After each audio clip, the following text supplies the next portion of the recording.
membagikan sekitar 50 sembako, kemudian masker 350 dan nasi kotak 350. Kegiatan ini pun dilaksanakan bersama-sama dengan Persatuan Istri Prajurit, ya Persib, dan juga Bayangkari.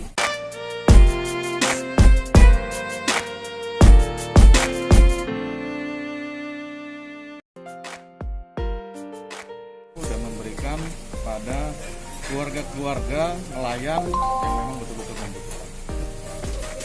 Jadi kami di sini bersama dengan Pak Dandim dan Pak Camat melakukan kegiatan ini adalah kita terhadap memberikan bantuan terhadap masyarakat yang memang terdampak COVID-19 ini. Baik, terima kasih.